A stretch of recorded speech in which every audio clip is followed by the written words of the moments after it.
साध संगत जी, प्यार से कहना। साध संगत महापुरुष वो मिसाल दे रहे थे जो बाबा गुरबचन सिंह जी भी अक्सर दिया करते थे।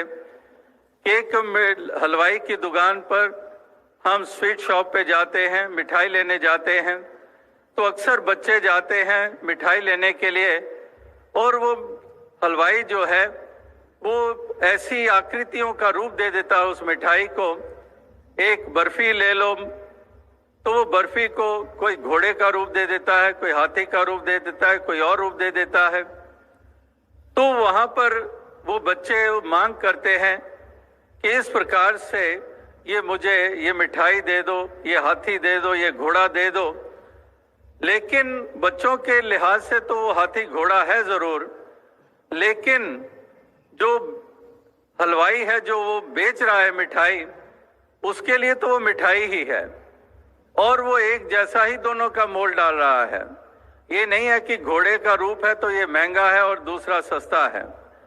तो इसी प्रकार से यहाँ पर कितनी भी मिसालें दी जाएं, ये सब इसी तरफ इशारा करती हैं, एक की तरफ इशारा करती हैं।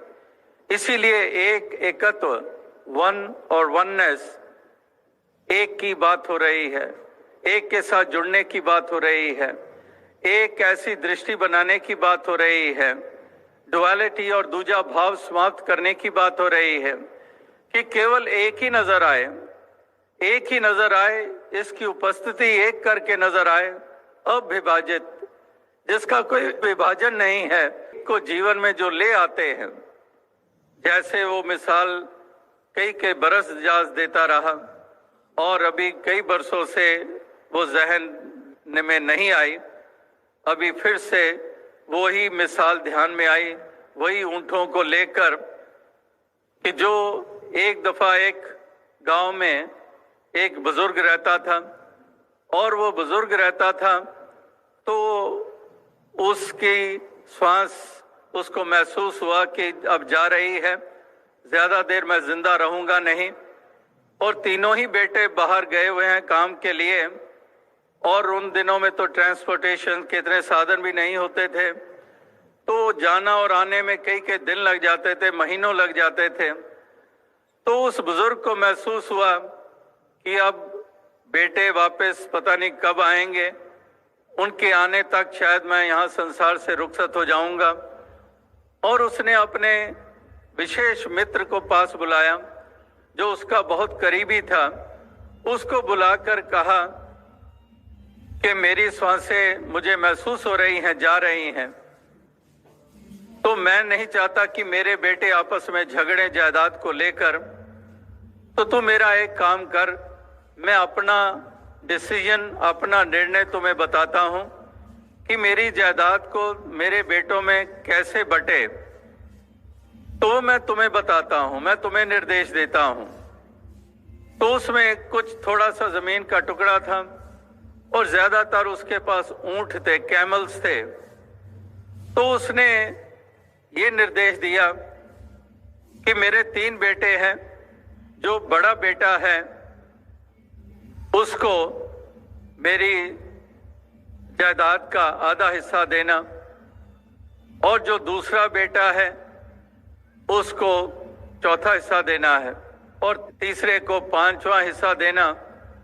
तो इस प्रकार से उसने ये निर्देश दिया ताकि बाद में झगड़े ना हो। तो जब वो बेटे लौटे, मालूम पड़ा कि अब पिताजी रहे नहीं, उदास हुए, मायूस हुए, और फिर उनको मिलने उसके पिताजी का वो दोस्त आया, और उसने आकर उन बेटों को कहा कि तुम्हारे पिताजी तो चले गए, लेकिन जाते जाते मुझे कुछ निर्देश दे गए, और उसी के अनुसार मैं तुम्हें बता रहा हूं कि ये जमीन के टुकड़े मैं जिस प्रोपोर्शन में बताए गए हैं, मैं तुम्हें वो लकीर खींच कर दे देता हूं। ये इतना टुकड़ा तुम्हारा है, इतना तुम्हारा, इतना तुम्हारा है। और बाकी रहा सवाल ऊंटों का, तो वो भी आधा हिस्सा करना है पहले बड़े बेटे के लिए, तो 19 ऊंट थे, तो कहा कि आधा हिस्सा करना है। अब आधा हिस्सा कैसे करें? 19 हैं, 18 होते तो 9-9 कर देता, 20 होते तो 10-10 कर देता, लेकिन 19 का आधा कैसे हो? एक ऊंट को आधा काटना तो मूर्खता होगी। तो इसलिए उसने यही कहा कि ये तो बड़ी परेशानी की बात हो गई, बाकी बेटों को तो क्या भी बांटूंगा, पहले पे ही ये घेर अड़ गया। तो इस प्रकार से वो भी सोच में पड़ा हुआ है, कोई हल निकल नहीं रहा है। अचानक एक इंसान ऊंट पे सवार उनकी तरफ आ रहा था और करीब आया और देखा कि काफी लोग इकट्ठे हुए पड़े हैं, और उसने पूछा क्या कारण है, ये क्यों सारे इकट्ठे खड़े हो, यहाँ पर कुछ परेशानी सी लग रही है। तो उन्होंने बताया कि बस ये परेशानी है, ये जायदाद ऊंटों के रूप में बांटनी है, 19 का आधा करना है, आधा ऊंट कैसे किया जाए। तो सज्जन कहता है कि मैं तुम्हारा ये मसला हल कर सकता हूँ, ये तुम्हारा ये मसला ये हल हो सकता है। वो कहने लगा कैसे हल हो सकता है? वो कहने लगा कि मैं क्या अपना ऊंट इन 19 ऊंटों में शामिल कर सकता हूँ? वो कहने लगे बेशक, क्यों नहीं, हमें तो सॉल्यूशन से मतलब है, हल कर दोगे तो बेशक इसको बीच में शामिल कर दो। तो कहने लगा अब कितने हो गए? कहने लगा 20। तो 20 का आधा क्या होता है? कहता 10। कहता है 10 ऊंट दे दो बड़े बेटे को। तो फिर कहते हैं कि एक दूसरे बेटे को क्या देना है? तो दूसरे बेटे को कहते हैं कि इसको चौथा हिस्सा देना है।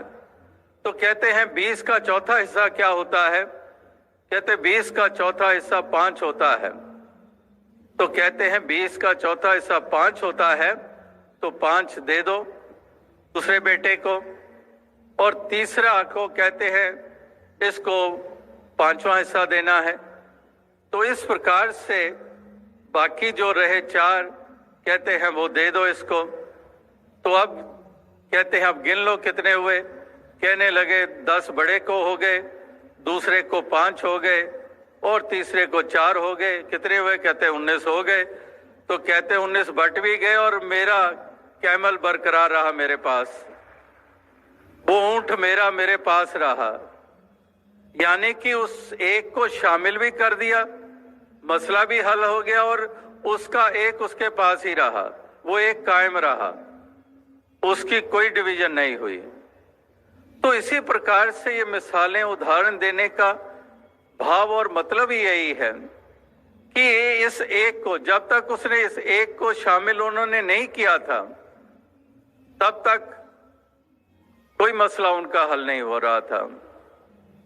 और जब एक शामिल हो गया, मसला भी हल हो गया, झगड़े की गुंजाइश खत्म हो गई और सभी आराम से राहत से रहने लग पड़े। इस प्रकार से ये प्यार के कारण ही, ये ऐसे अपनत्व के भाव के कारण ही ये ऐसी देन दी जा रही है, सेवाएं की जा रही हैं। एक सेवा की सीख हमें मिल रही है, जहां पर कितने प्रकार की सेवाएं लगातार हो रही हैं।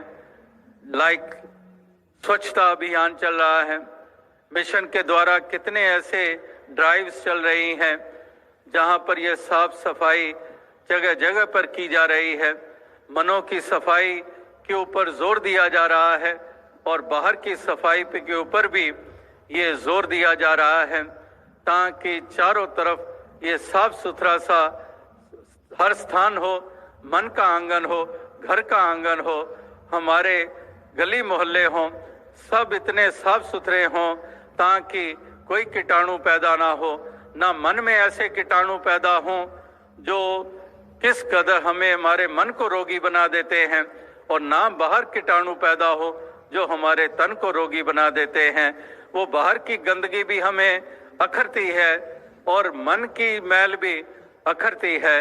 तो इस प्रकार से ये दोनों लिहाज से अंदर और बाहर ये मैल ना हो, स्वच्छता हो, सफाई हो, और इस प्रकार से हम अपने आप को निभाते चले जाएं, अपने आप को इस रूप में हम पेश करते चले जाएं और जिस तरह से ये यत्न हो रहे हैं, ये उपराले हो रहे हैं, ये एफर्ट्स हो रही हैं, टायरलेस एफर्ट्स हो रही हैं, तो वाकई ही इनकी कीमत है, इनका महत्व है।